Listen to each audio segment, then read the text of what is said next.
Two of the biggest brands in college football, but also two of the hottest teams riding a combined 17-game winning streak into the Rose Bowl. Talking USC and Penn State with Tim Aydin from Black Shoe Diaries from SB Nation, jumping on board here. Tim, so this is pretty amazing because we talked about before we came on and hit the record button. The last time we talked was setting up the Pitt game.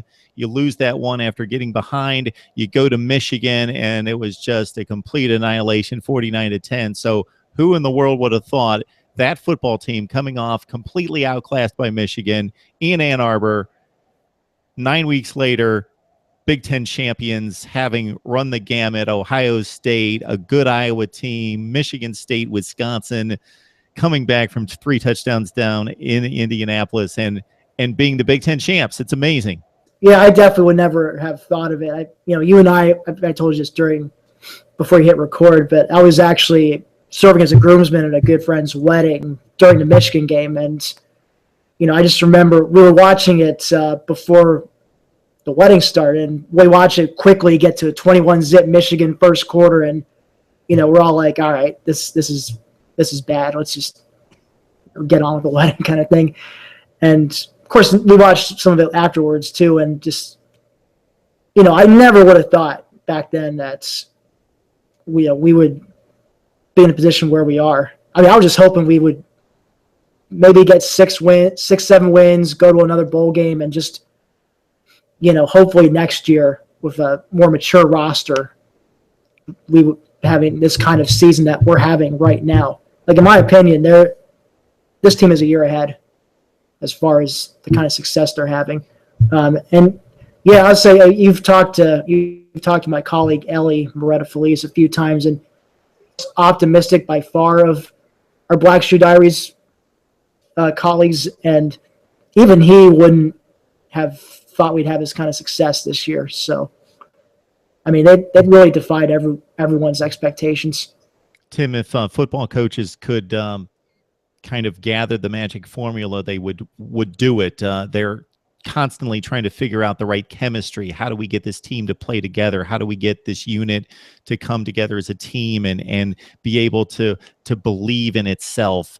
And after losing to Pitt and Michigan, I don't know what happened, but like we talked about just a few minutes ago before we came on, that Minnesota game was key. It was a quality opponent in Happy Valley, could have easily lost the game, made some huge plays in the clutch to get it to overtime and win that game against a quality opponent.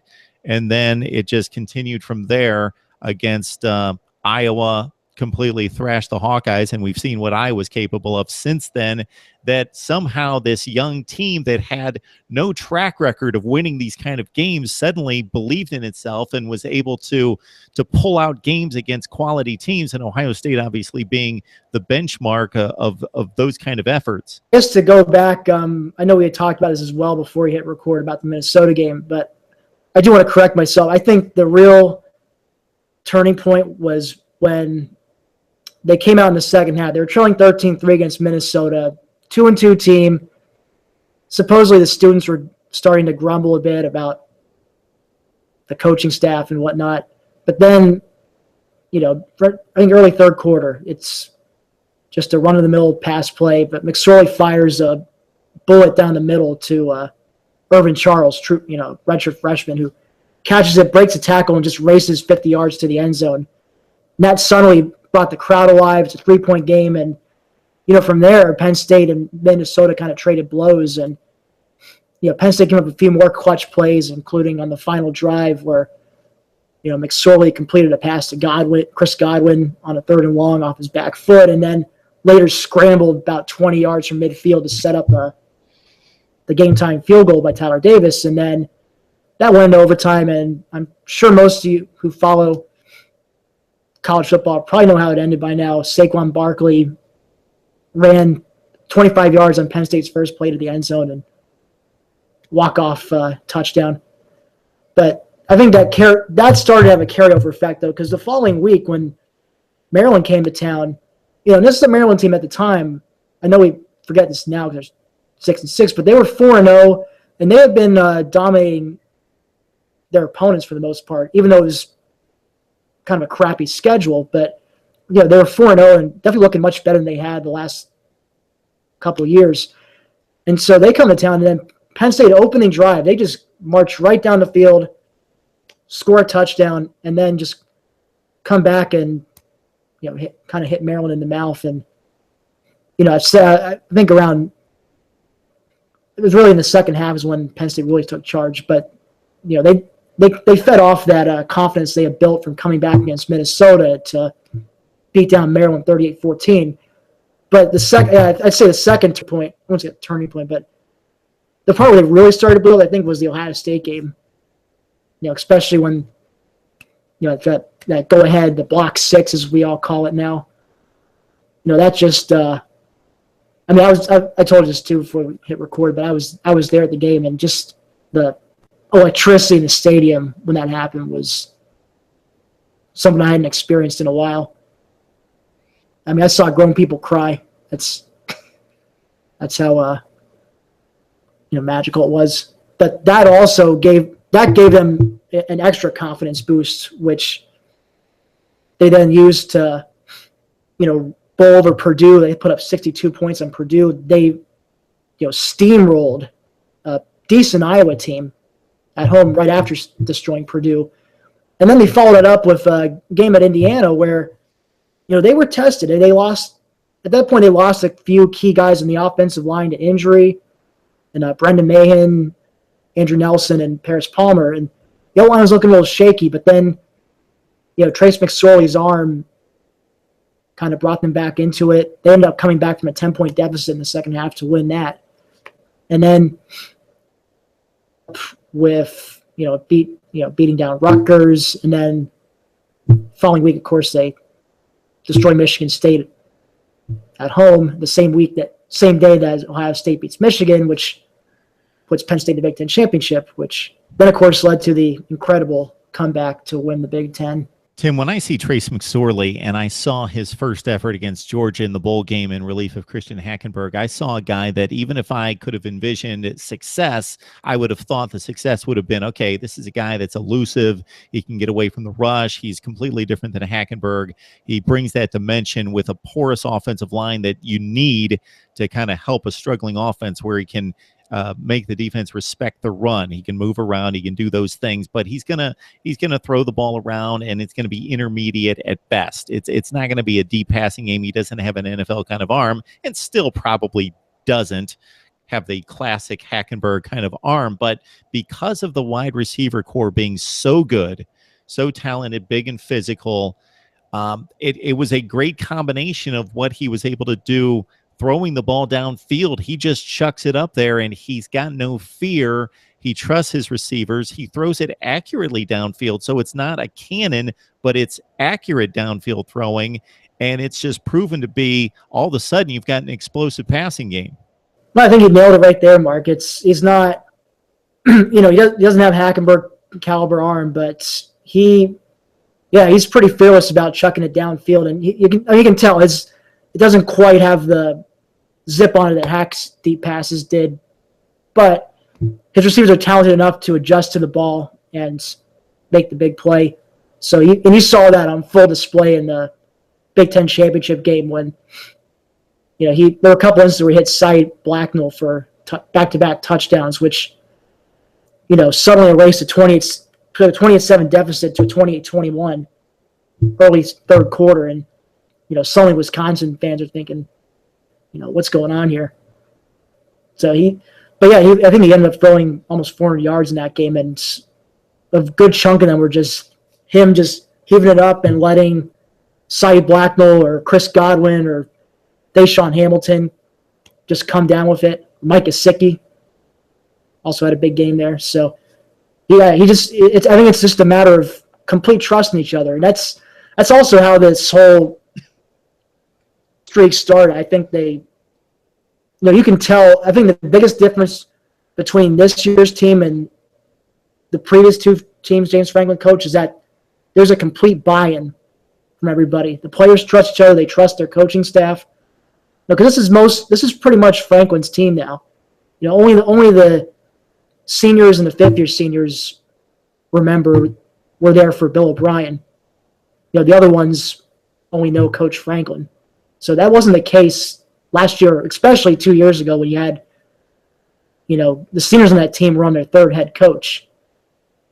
So it's been a real key, which I guess it's been talked about more and more lately, but that's something that wasn't mentioned enough early on. But they're all on the same page and they all believe in each other. And you see it with the way McSorley just fearlessly chucks it up for his receivers. But also another key thing with McSorley's surgence was the coaching staff started to design a few runs for him to keep defenses a little more honest. I saw it especially in the Maryland game when, at that point teams are starting. Minnesota the week before had pretty much shut down Saquon Barkley except for, his. But they started to design a few runs from McSorley, and it really caught Maryland off guard. He, broke off some big gains, on third and long was at least expecting to take off. And that in turn opened things up for Barkley to now they also to respect McSorley's legs and not just zero in on Saquon. But of course teams still tend to do that, in which case McSorley's more than happy to make them pay with his arm. So I feel like now it's a pick your poison type thing for opposing defenses.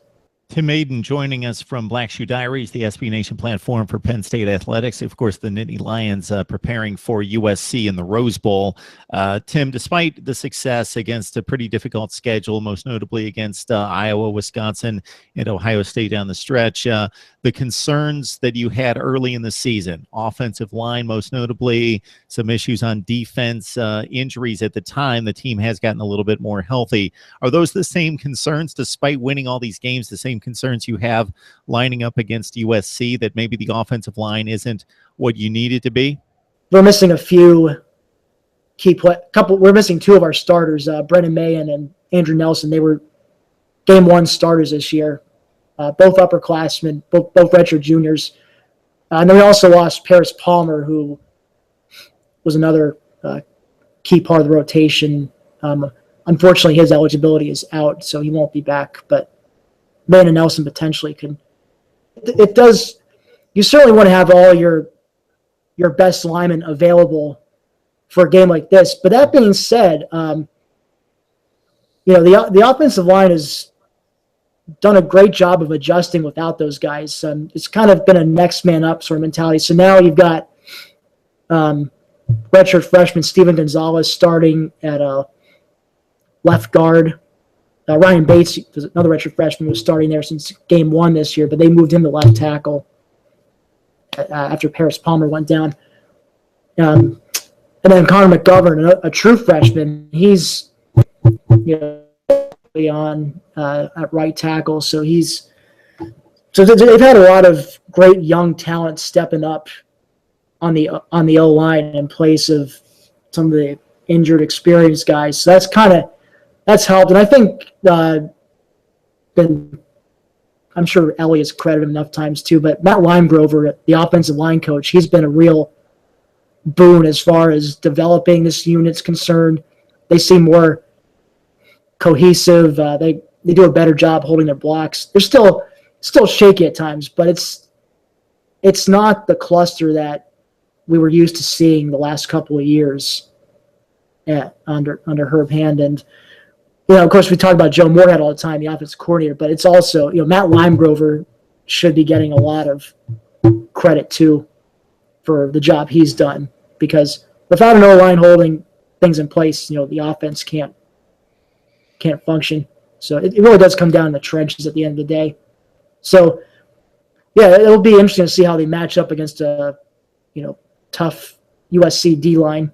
Yeah, it's a USC defense that only gave up about 2.8 yards per carry over the final month of the season. So they're not giving up a whole lot defensively late in the season. Now, offensively, they're both very explosive offenses that average about 6.5 yards per play, tons of yardage on both sides, tons of points. So we're expecting a pretty explosive game here. Before we let you go, Tim, your thoughts about, I guess, this is the last game, so Vegas can't underestimate you anymore. So if Penn State wins another game as an underdog, they will have proven Vegas wrong for the entire season.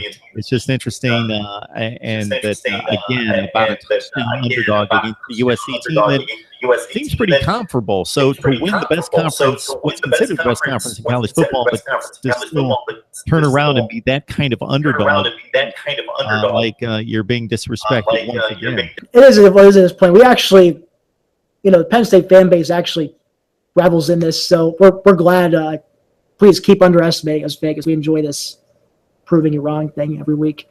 And that being said, this is a very difficult matchup for Penn State. Like I said, USC's pretty good at shutting down the run. I imagine they're going to zero in on stopping Saquon Barkley, like all other teams have done this year. So in that case, it's going to be up to McSorley again to try, to continue working his magic for the passing game and trying to keep them honest with a few runs here and there. But really, I think the key is going to be whether Penn State's defense is able to get pressure on Sam Darnold. I mean, Darnold is the reason why USC is where they are now, because when they were playing Max Brown initially, who was their opening game starter, they looked pretty bad. I mean, they got blown out 52-6 by Alabama. And I think they started out 1-3. So just like Penn State, I mean, they had a very rough September, and I believe their fan base wanted to fire Clay Helton. They wanted to fire their coach too, just like a lot of Penn State fans were talking about firing Franklin. But neither team has lost since then, and so I mean it's going to be a matchup between probably the two hottest teams in college football right now, and it's to lose. But yeah, going back, Sam Darnold's getting pressure on him is going to be the key. I'm not so sure the Penn State D-line alone can do that. They're going to need some help from lots of blitzing from the linebackers. And I would imagine Brent Pry, defensive coordinators, got some probably drawing up all sorts of blitz packages to use.